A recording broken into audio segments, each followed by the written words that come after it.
예, 오늘 우리 함께 나눌 말씀은 신명기 30장 1절에서 20절까지 있는 말씀입니다. 좀 길기 때문에 다 봉독하지 않고 1절에서 10절까지만 봉독을 하고 그리고 나서 우리 20절까지 있는 말씀을 통해서 함께 은혜 받도록 하겠습니다. 신명기 30장 1절에서 10절까지 봉독하도록 하겠습니다. 제가 갖고 있는 성경은 310페이지에 있습니다. 찾으시고 우리 같이 함께 말씀 봉독하도록 하겠습니다. 시작.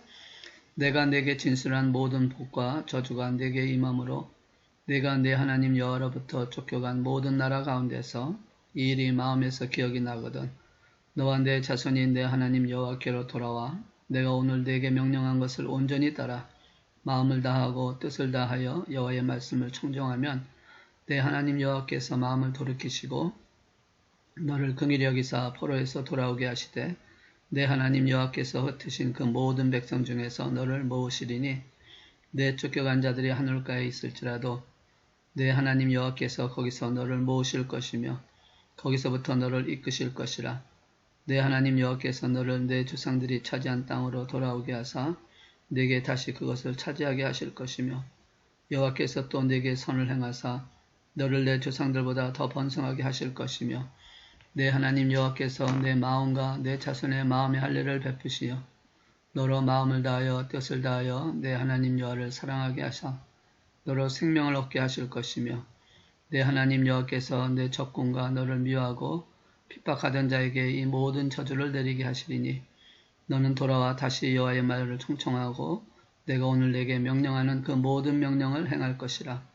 내가 내 하나님 여호와의 말씀을 청정하여 이 율법책에 기록된 그의 명령과 규례를 지키고 내 마음을 다하며 뜻을 다하여 여호와 내 하나님께 돌아오면 내 하나님 여호와께서 내 손으로 하는 모든 일과 내 몸의 소생과 내 가축의 새끼와 내 토지 소산을 많게 하시고 내게 복을 주시되 곧 여호와께서 내 조상들을 기뻐하신 것 같이 너를 다시 기뻐하사 내게 복을 주시리라.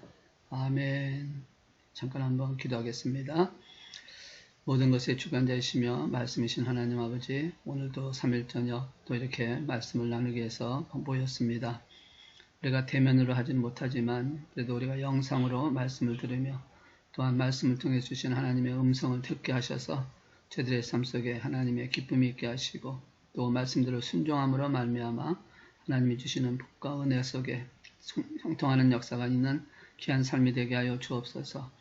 주님 앞에 서는 그 시간까지 늘 주님과 동행하게 하여 주시고 늘 깨어있게 하시고 너 말씀 안에 새게 하셔서 풍성함과 건강함과 또 형통하는 역사가 삶 속에 날마다 더하게 하여 주시옵소서.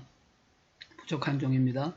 오늘도 말씀을 증거할 때 성령님께서 함께 하셔서 하나님이 전하시는 말씀만 전가할 수 있도록 대언자로 사용하여 주시옵소서.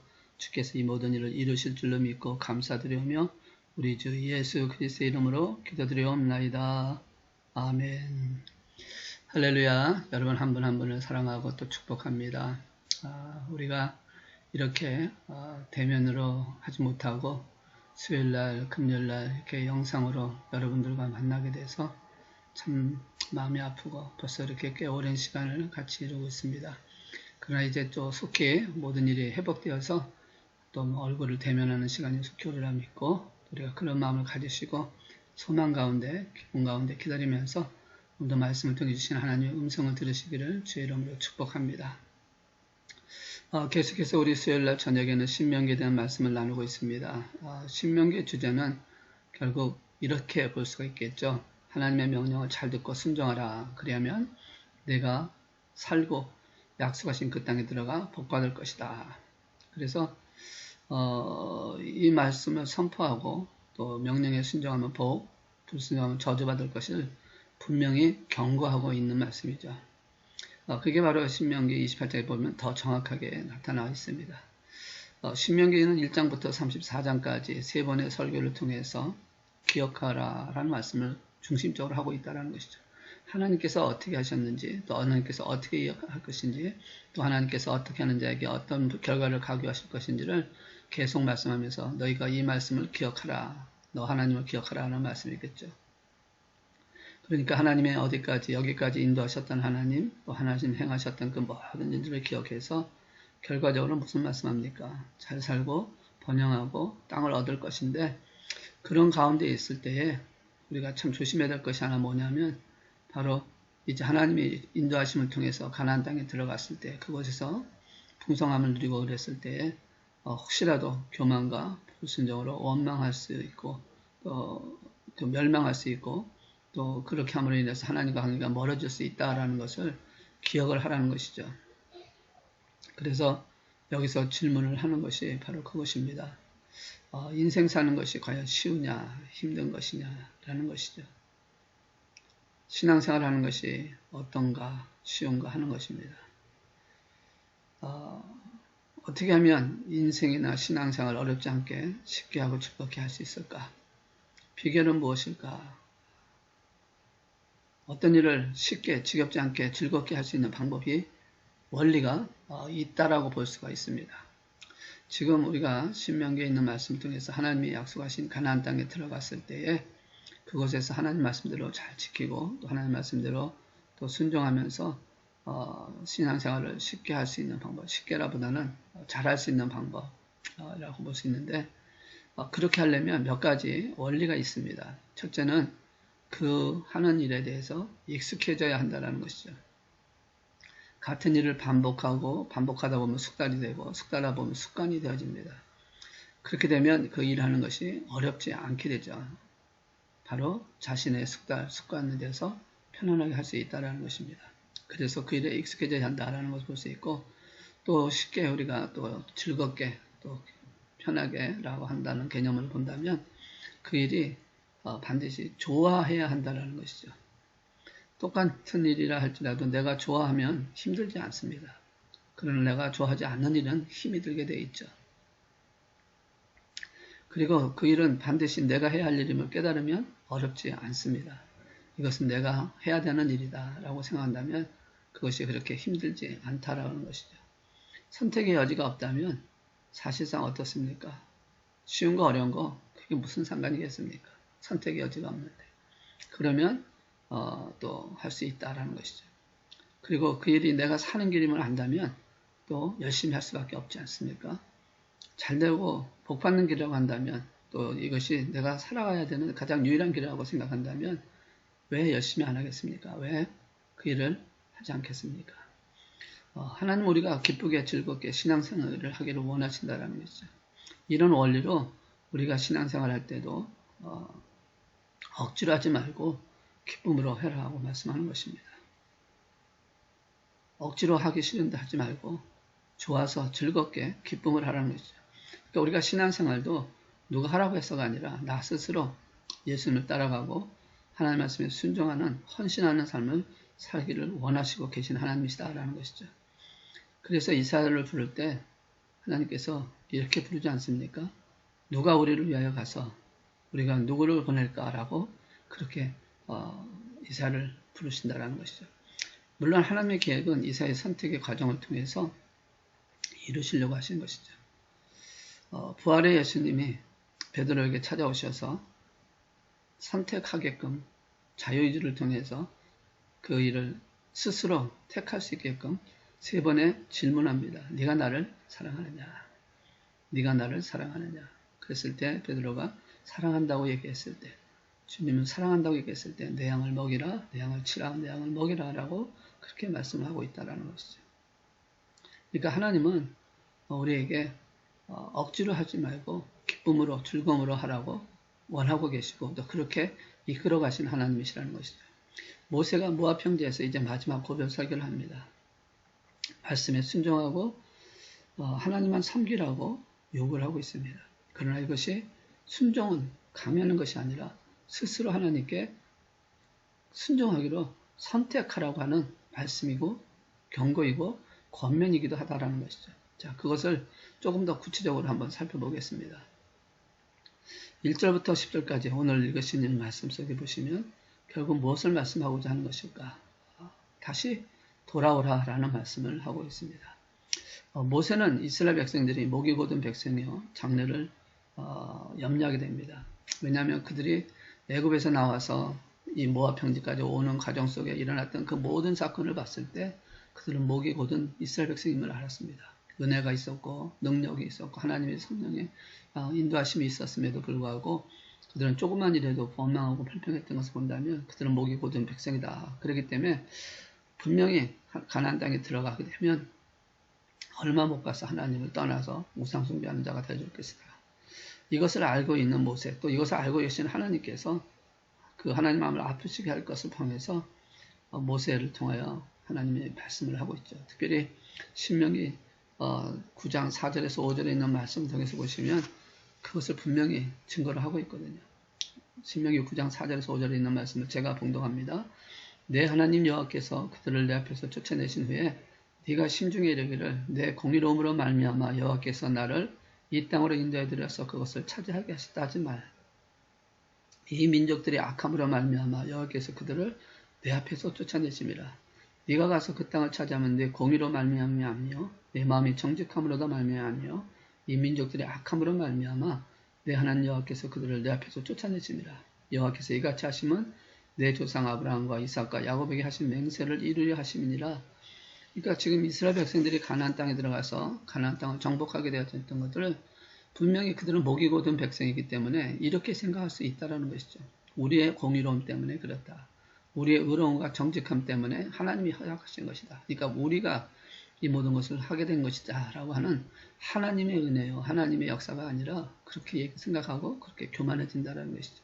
그래서 하나님께서는 이 신명기 9장을 통해서 이스라엘 백성들에게 분명히 말씀하고 있는 게 뭡니까? 너희들의 그런 것이 아니라 사실은 가나안 땅에 있는 사람들이 악해서 그런 것이고, 두 번째 이유는 아브라함과 야곱과 이삭과 야곱에게 약속하신 언약을 때문에 이룬 것이지 너희들의 공의와 의로운 것이 아니다 라고 말씀을 하고 있는 것입니다. 그렇게 경고하는 것이죠. 그래서 결국은 그들이 그런 마음을 갖고 있기 때문에 교만해질 것이고 교만하여 우상 숭배할 것이 되어진다는 것입니다. 그래서 지금 하나님이 28장의 말씀처럼 징계하는, 그래서 축복받는 비결 받습니다 하셨지만 하나님 말씀에 순종하지 않고 다른 우상을 숭배하게 되면 저주받게 된다는 것을 길게 표현하고 있는데, 그것이 결국은 이루어지는 사건을 통해서 흩어지게 되어질 것이고 그것이 통해서 멸망당할 것이라는 것을 알고 계셨기 때문에 그것으로 끝을 내시려고 하신 하나님이 아니라 그들에게 그 잘못을 깨닫고 하나님께 돌아오면 회복할 수 있는 길이 있다는 것을 알려주시기 위해서 지금 이 30장에 있는 말씀을 통해서 그들에게 기억하라고 말씀하는 것입니다. 자, 1절에서 3절까지 있는 말씀 보시면 내가 네게 진실한 모든 복과 저주가 네게 임함으로 네가 내 하나님 여호와께로부터 쫓겨간 모든 나라 가운데서 이 일이 마음에서 기억이 나거든. 이게 무슨 말입니까? 이제 너희들이 그렇게 되어져서 결과적인 저주를 받아서 쫓겨나가지고 다른 나라의 포로로 잡혀갔을 때에 이 일이 마음에서 기억이 나거든. 왜 우리가 포로로 잡혀갔는지에 대한 것을 기억이 나거든. 뭐라고 얘기합니까? 2절, 3절 너와 내 자손이 내 하나님 여호와께로 돌아와 내가 오늘 내게 명령한 것을 온전히 팔아 따라 마음을 다하고 뜻을 다하 여호와의 말씀에 청종하며 내 하나님 여호와께서 마음을 돌이키시고 너를 긍휼히 여기사 모두를 살아가게 하시되 내 하나님 여호와께서 흩으신 그 모든 백성 중에서 너를 모으시리니. 그러니까 2절에 있는 말씀처럼 기억이 나거든. 그렇게 된 이유가 왜 그랬을까? 우리가 하나님을 떠났구나 라는 것이 기억이 나거든. 2절의 말씀처럼 하나님께 돌아오라고 말씀하는 것입니다. 잘못을 깨닫고 하나님께 돌아오면 회복의 길이 있다라는 것을 알려주고자 하시는 것이에요. 그러니까 30장에서는 지금 말씀하는 것이 뭡니까? 돌아오라는 것입니다. 어떤 상황 속에서 잘못해서 잊어버려서 범죄해서 그래서 포로로 잡혀가고 28장에 있는 저주의 그 결과가 삶 속에 있게 되어질 때에 생각하고 돌아오라고 말씀을 하고 있는 것입니다. 그래서 30장의 주제는 어떻게 보면 돌아옴이라고 할 수 있는데요. 이 돌아오면 회복시켜 주겠다라고 말씀합니다. 모든 선지자들, 결국 이제 이 모세만이 아니라 우리 선지서에 보아도 그렇고 또 모든 전도자들의 보아도 그렇고 그들의 했었던 그 모든 말씀의 주제는 돌아오라는 것이 주제가 되어 있습니다. 명령의 불순종에서 심판이 내리기 전에 선지자들을 통하여 돌아오라고 주님께서 말씀하지 않습니까?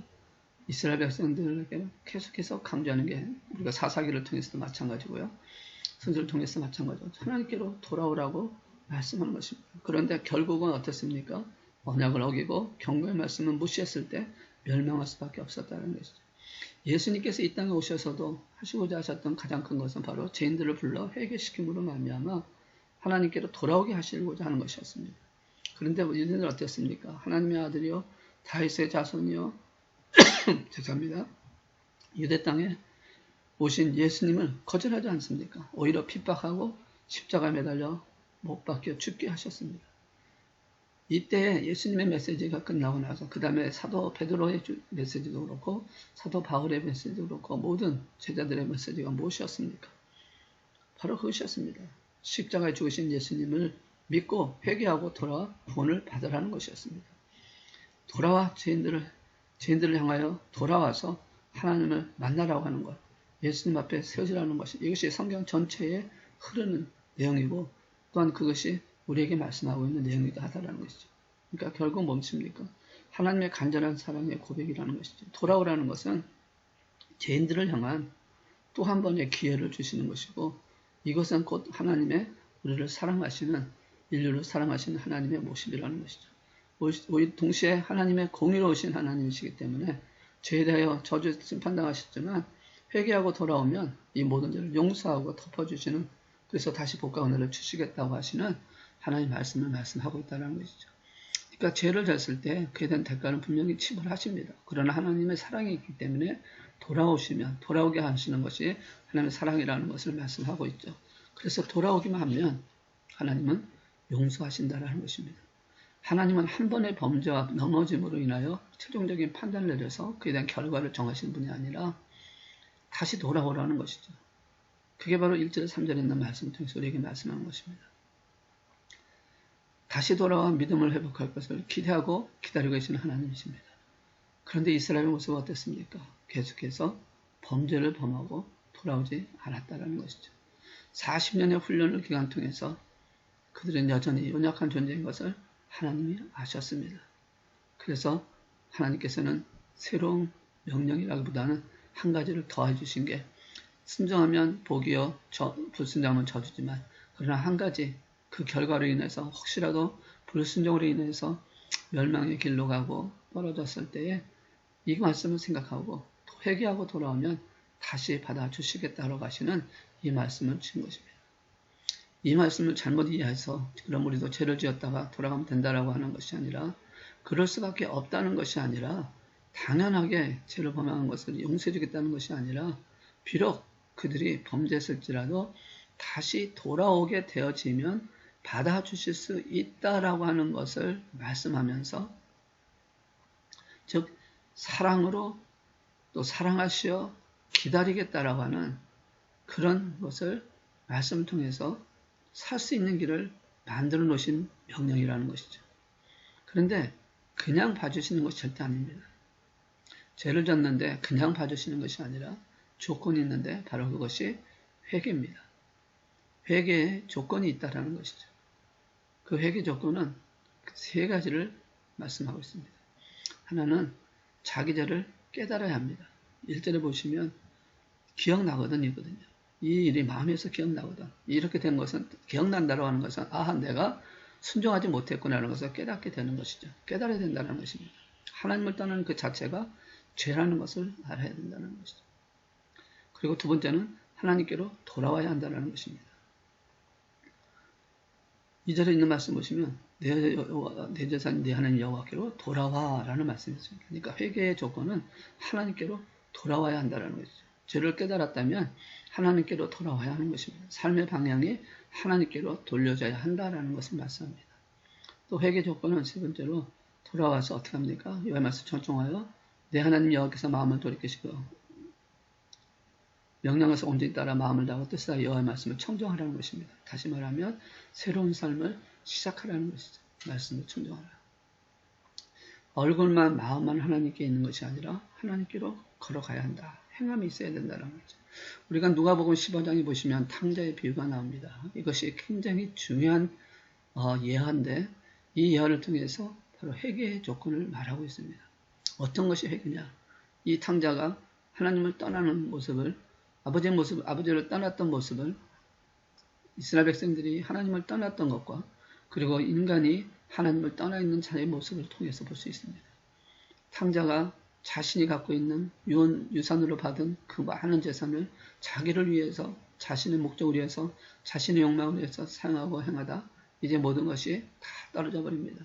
그래서 되지보다 못한 삶을 살아가는 과정 속에서 그가 제일 먼저 한 것은 뭡니까? 깨달았다라는 것이에요. 내가 아버지를 떠났다라는 것이 큰 잘못이었구나. 내가 아버지의 뜻을 떠났다라는 것이 이것이 큰 범죄였구나라는 것을 깨달았다는 것이죠. 자신의 처지를 보게 되었다는 것입니다. 그래서 그가 어떻게 합니까? 자기 하나님께로 돌아가는 것처럼 아버지께로 내가 돌아가야 되겠다.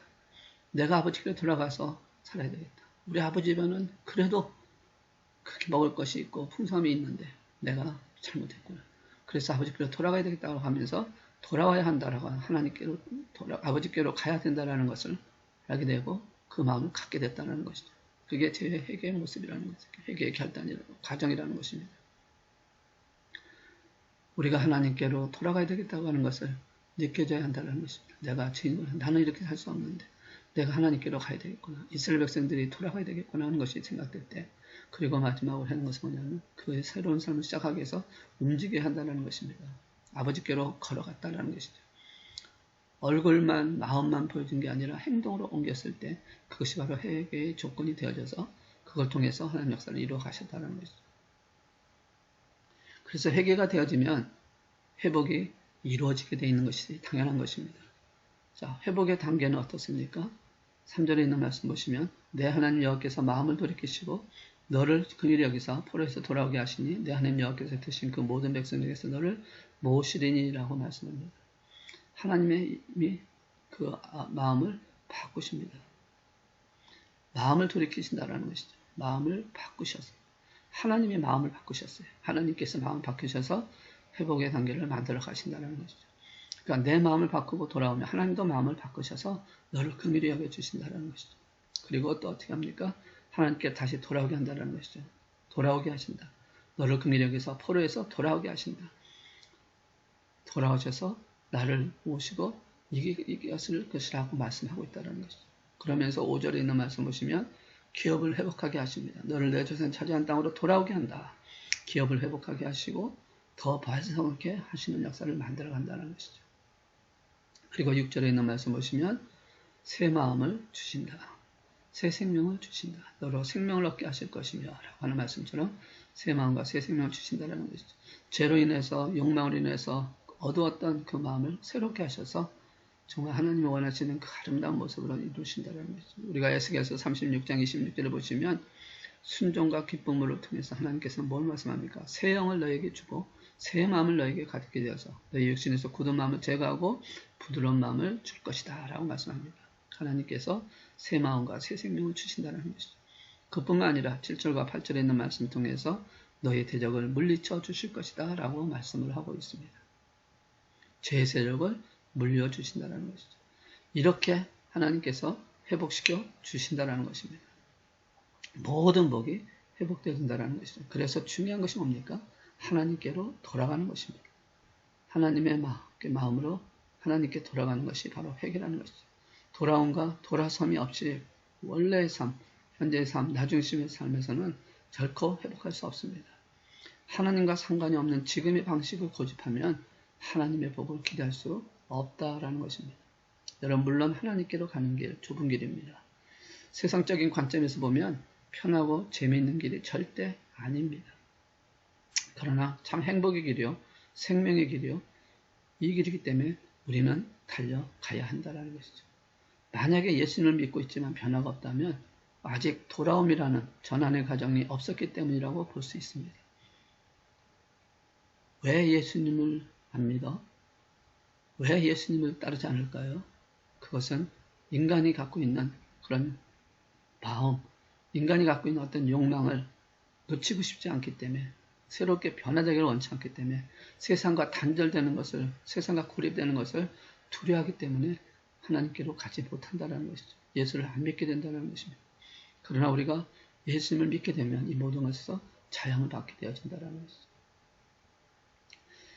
1절에서 14절에 있는 말씀을 통해서 우리에게 두 번째로 말씀합니다. 하나님 말씀은 어렵지 않다라고 말씀합니다. 보십시오. 11절에 보시면 내가 오늘 내게 명령한 이 명령은 내게 어려운 것도 아니요 먼 것도 아니니라. 하늘에 있는 것이 아니니 내가 이르기를 누가 우리를 위해 하늘에 올라가 그의 명령을 우리에게로 가지고 와서 우리에게 틀리게 행하게 하려 할 것이 아니요 말씀하고 있지 않습니까?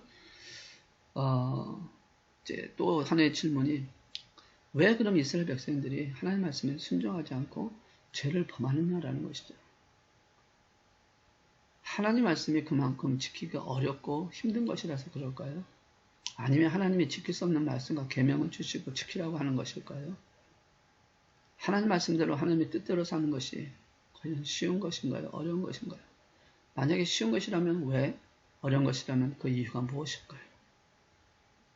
11절에서 14절에 있는 말씀을 통해서 말씀합니다. 하나님 말씀은 어렵지 않다라고 말씀합니다. 우리가 학교 다닐 때 우리 대비와 데니엘이 학교 다니고 있지만 학교 다닐 때 어떤 과목을 잘하게 됩니까? 많은 학생들이 좋아하는 선생님의 과목을 더 잘한다 라고 통계가 나와 있습니다.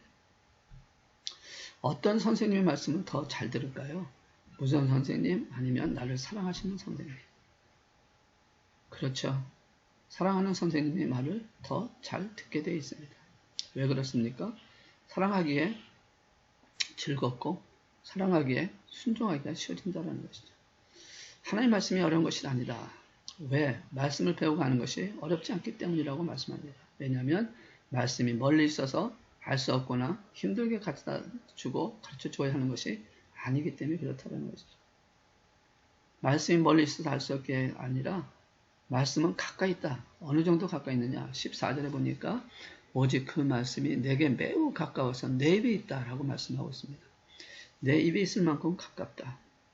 우리가 깨닫고 행하기가 어렵지 않다라는 것을 말씀하고 있습니다. 왜냐하면 마음이 있기 때문에 여기 보시면 4절 중간에 보시면 내 마음에 있은즉 내가 이를 행할 수 있느니라 라고 말씀을 하고 있다라는 것이죠. 내 마음에 있다라는 것은 하나님의 말씀을 내 마음에 넣어주셨다는 것으로 하나님께서 그 말씀의 뜻을 가르쳐주고 깨닫게 해주셨다는 것입니다. 그러므로 말씀대로 살고 행하는 것이 결코 어려운 것이 아니라는 것이죠. 하나님은 우리가 배울 수 없고 깨달을 수 없고 행할 수 없는 말씀을 주시지 않습니다. 알아듣기 쉽게 배워서 알 수 있고 깨달을 수 있고 행할 수 있게 말씀을 계명으로 주셨고 언제든지 듣고 배울 수 있게 하신 하나님의 말씀이라는 것이죠. 태초에 말씀이 계셨는데 그 말씀이 이 땅에 오셔서 우리와 함께 하셨던 그 말씀이 바로 예수 그리스도십니다.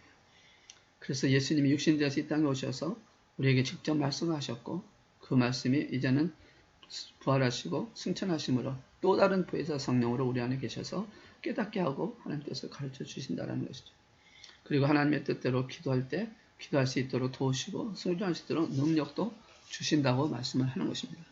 그러므로 하나님의 말씀은 내 입에서 내 마음에 듣는 것처럼 가까이 해야 한다라는 것이죠. 그래야 하나님의 말씀이 어렵지 않게 된다는 것이죠. 멀리하면 힘들지만 가까이 하면 그렇게 된다는 것이죠. 그래서 내 입에 꿀보다 더 달고 금보다 더 귀하다라고 말씀을 하는 것입니다. 읽고 듣고 배우는 것이 아니라 그것을 통해서 마음판에 새겨놔야 한다는 것이죠. 그것만으로 끝나는 게 아니라 내 안에 담궈놔야 한다는 것이죠. 그래서 기억되어야 한다라는 것을 말씀하는 것입니다. 마음 중심에 가득 채우시기를 바랍니다. 그러면 이 말씀이 우리와 함께 하셔서 우리를 순종할 수 있게끔 이끌어 가실 것이에요. 그런데 이것을 하기 위해서는 무엇보다 중요한 것이 있습니다. 바로 하나님을 사랑해야 한다는 것이죠. 사랑하면 순종하는 것이 어렵지 않다는 것입니다. 하나님 은혜에 감사하면 충분히 순종할 수 있다는 것이죠. 하나님 은혜에 감사하는 믿음이 생기면 말씀대로 사는 것 쉽다는 것입니다.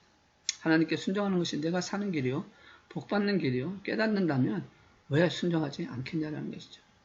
여러분 하나님의 사랑을 진심으로 느끼고 하나님의 사랑을 믿습니까? 그렇다면 하나님을 사랑하는 자에게 자원하는 마음으로 순종하는 마음으로 섬기게 되어진다는 것이죠. 그래서 이것이 어려운 것이 아니라 쉬운 것이라고 말씀을 하는 것입니다. 하나님의 사랑을 깨닫고 하나님을 사랑하며 순종하고 행하는 자가 되어 살기를 주의 이름으로 축원합니다.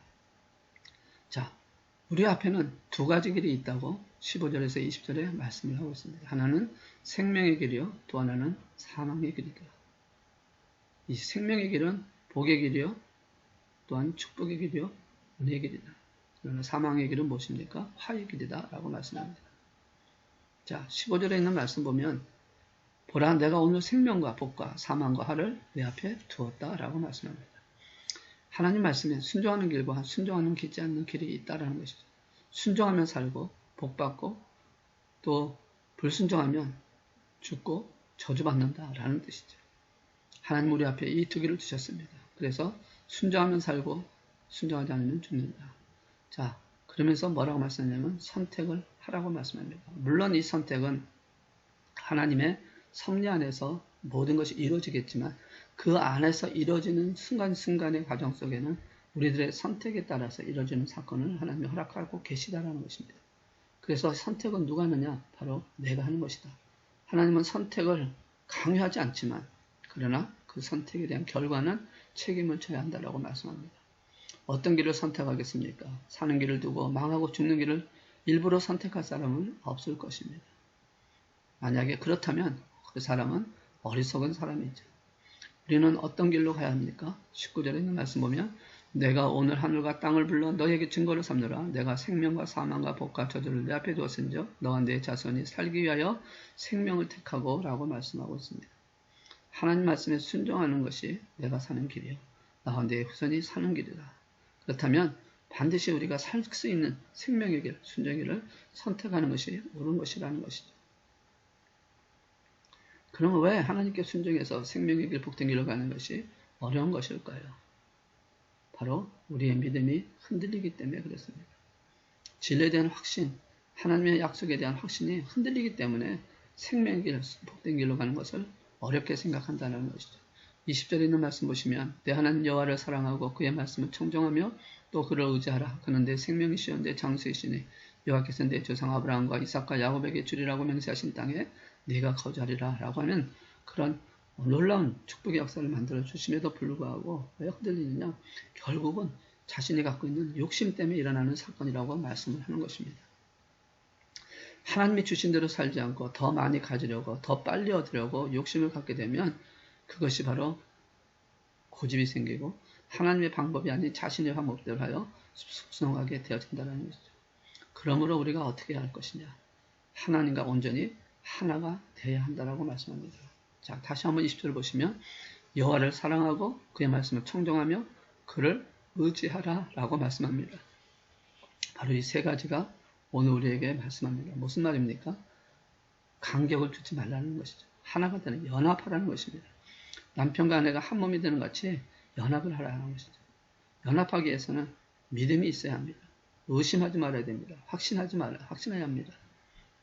그래야 하나가 되는 것이죠. 하나님의 말씀을 의심하고 하나님의 말씀을 불안하게 여긴다면 하나가 될 수가 없는 것이죠. 사단은 계속해서 그 말씀을 의심하게 만들고 하나님 앞에 가까이 가지 못하게 만든다는 거죠. 하나님의 사람은 하나님께서 주신 사랑을 의심하게 함으로 말미암아 그것을 무너뜨려가고 있다는 것이죠. 그러므로 여러분 하나님의 사랑을 의심하지 마시고 하나님의 말씀을 의심하지 마시기 바랍니다. 하나님과 확신하는 저와 여러분 되시길 원합니다. 확신하고 말씀에 순종하게 되면 그 말씀에 따라서 축복과 하나님의 은혜가 있다는 것이죠. 생명이 있다는 것입니다. 왜? 하나님 말씀이 생명이 있기 때문에 그렇습니다. 사랑하는 성도님 여러분, 말씀이 우리 앞에 놓여 있습니다. 어느 쪽을 선택하겠습니까? 어느 쪽이든 그 결말은 당연하게 나타날 것입니다. 생명을 얻으려면 하나님께로 돌아와야 하고 그 길이 살 길이요 그 길이 복된 길이라는 것을 지금까지 여러분이 하나님의 길을 선택해 왔지만 매 순간마다 더 수많으시고 이제 앞으로 어떤 상황 속에서 우리 앞에 온다 할지라도 승리와 참평화와 기쁨을 주시는 예수 그리스도를 의지하시고 올바른 선택, 바른 선택, 참된 선택 그래서 하나님을 의지하고 하나님께 달려가는 하나님 앞에 돌아가는 그런 역사를 만들어가며 세워져가는 저와 여러분 되시기를 주의 이름으로 축원합니다. 기도하시겠습니다. 말씀이시고 모든 것의 주관 되신 하나님 아버지 오늘도 말씀을 통해서 우리가 무엇을 선택해야 되는지 생명이 어디에 있는지 그리고 우리가 하나님 앞에 온전히 서기 위해서는 어떠해야 되는지를 말씀을 통해서 나눴습니다. 저희들의 삶 속에 이 말씀이 씨앗이 되게 하셔서 이스라엘 백성들 같이 우리 하나님 떠나는 자가 아니라 늘 주님과 함께 연합하여 하나님의 영광을 나타내며 하나님의 뜻을 따라 생명의 길로 걸어가는 바른 선택을 통해서 하나님께 드려지는 저들의 삶이 되게 축복하여 주시옵소서. 주께서 이 모든 것을 이루어 주실 줄로 믿고 감사드리며 우리 주 예수 그리스도의 이름으로 기도드리옵나이다. 아멘. 이제 자유롭게 기도하시겠습니다.